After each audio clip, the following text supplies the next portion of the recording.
Welcome to the show, Camilla. Thank you. It's lovely to have you on. So you're going to be helping our viewers today on dental hygiene. So can you tell us, why is it so important to look after our teeth and mouth?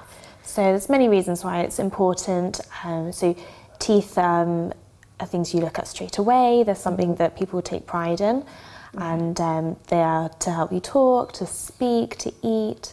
Not only that, it gives you self-confidence if you've got good teeth, and if you're healthy, you're not in pain. If you're not having sensitivity, then that's going to really benefit your life on a day-to-day basis. Okay. So yeah, it's very important to look after your teeth, not only for speaking, eating, talking, but also for your general health. Your teeth have many links in health to diabetes, to heart attacks, strokes. Oh, how so? So having gum disease, it's basically a build-up of bacteria in the mouth, and that bacteria can then affect other parts of your body. So it's really important to keep both in check. I didn't know that. Yeah, definitely. Oh, wow. So, for instance, if you have diabetes, there's a bidirectional relationship. So it means that if one of them is poorly controlled, then the other one will also be poorly controlled, and vice versa. If you're looking after one of them, then the other can be looked after. Okay. So yeah, it's quite important, not just for being in the mouth, but your whole general health. So what other things can actually happen if we don't take care of our teeth? Because you're going to be giving us some tips as well. But before that, what are tell us some of the, let's scare our viewers a little bit. So, two of the main things, you have gum disease, and the other thing is getting holes in your teeth, so decay.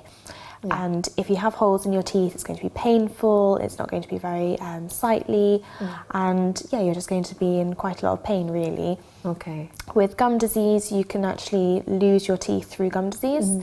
Your gums are the supporting structures of your teeth. So if you don't have any gums, then you're not going to have any teeth. So even if your teeth are healthy, if your gums aren't healthy, unfortunately, you can lose your teeth. So okay, all right. But everyone can obviously do things to help themselves. But obviously, we're going to talk about going to the dentist in just a moment. But can you tell us your top tips on how to take care of our pearly whites? Yeah, so everyone can really look after their teeth at home. It's not just about having to visit the dentist, although it is important to go for regular checkups.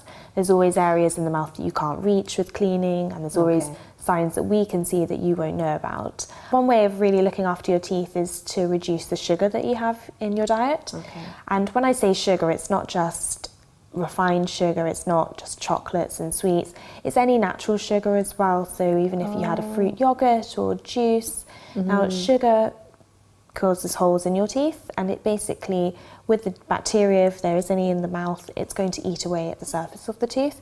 So my top tip would be to really reduce the amount of times within the day that you're having sugar. It's not the amount of the sugar either, it's just the frequency of when you're having it. What we try to say is don't have any more than 3 or 4 times within the day that you're having any sugar. So breakfast, lunch and dinner, and a snack that's got sugar in. That's absolutely fine. If you have any more than that, then you're really causing your teeth to be at risk. Wow, that is the first time I've heard that. That's so interesting.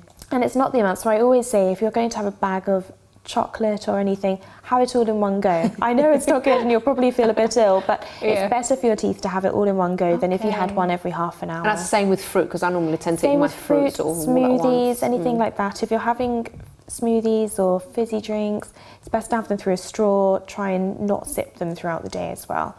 Between meals, what you're really wanting is water and any safe snacks. So you can have some plain popcorn, cheese, crackers, anything that's not got sugar in, basically. So it's just about reducing that amount of time. But generally, what you're really wanting to do is have a fluoride toothpaste. I always recommend a fluoride toothpaste. Fluoride is going to help strengthen the teeth. It prevents you from getting any sensitivity, prevents holes in your teeth. So it's really, really crucial to have fluoride.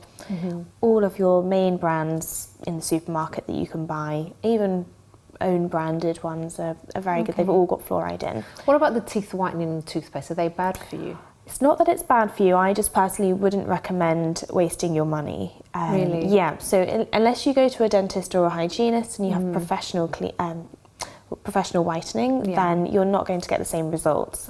You're kind of spitting your money down the drain, I think, because it's just not strong enough. There's really strong regulations with whitening and making sure that it's legal, basically. So fluoride in the toothpaste. Fluoride in your toothpaste, so that's helping you not getting any decay and helping prevents I can't That's talk. okay. Prevent sensitivity. I really recommend electric toothbrushes.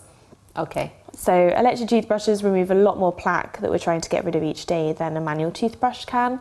And you don't even have to spend a lot of money on an electric toothbrush. There are very reasonable brushes out there that do a very good job. Okay. So that's I did have an electric one, then I threw it away because it got a bit old, and I've been using the manual. But I was like, I should ask whether like the electric ones are a lot better. I kind of got bored with it. I don't know why.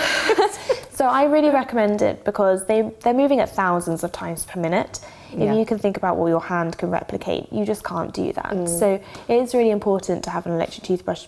You can be quite slack with an electric toothbrush because it is doing all of the work for you. Okay. All right. Okay. Yeah. And what your next tip?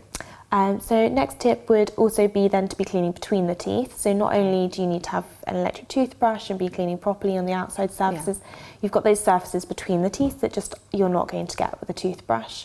And that's a build-up of plaque there and bacteria, so that's where you can get lots of problems. You can get gum disease and holes in the teeth there. Okay. And is that with flossing only or anything else? So you can floss or you can use little brushes between the teeth.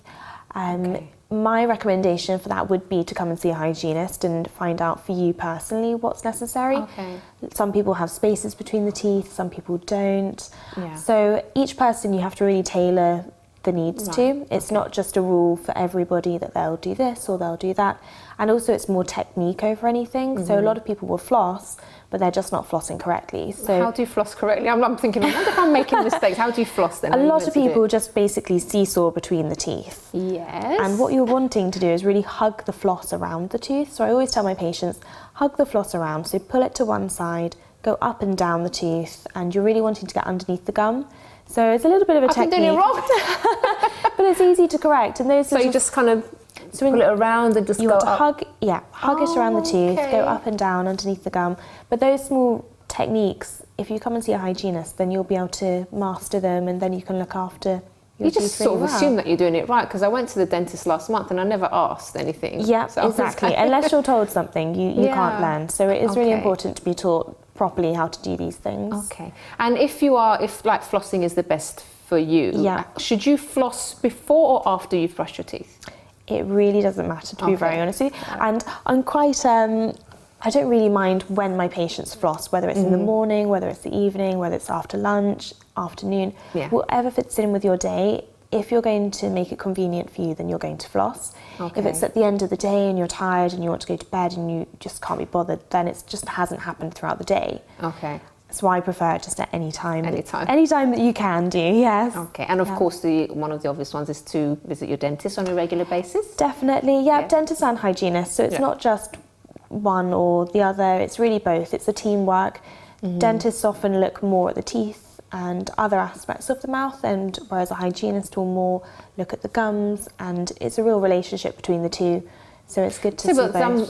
For example, when I go to the dentist, I just assume it's the same thing. It's the same person. So I'm seeing one person. I mean, there's always two in the room, but I'm just seeing the one person. Don't they do both then? So if you're seeing the dentist always has a nurse, and the nurse is helping.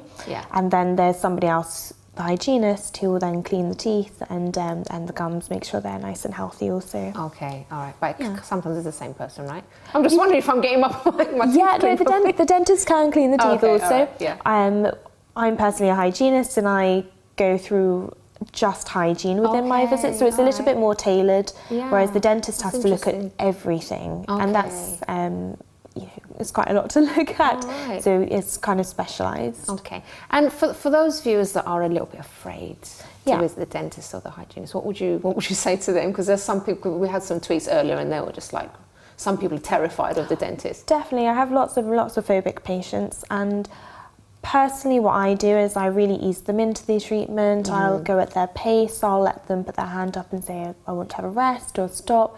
It's about having a relationship with your dentist or your hygienist and really making sure that they're comfortable. The patient needs to be comfortable. So if you can find a dentist or dental practice that's going to give you that, then that's probably my best tip. If you're not feeling comfortable within the practice, I would maybe change practices, because if it's not for you, dental treatment can be a little bit scary, a little bit of an anxiety problem for people. So definitely to be in a comfortable situation is really key. Well, thank you so much for your advice today. That was great. It was lovely speaking to Pleasure you. to meet you. You too.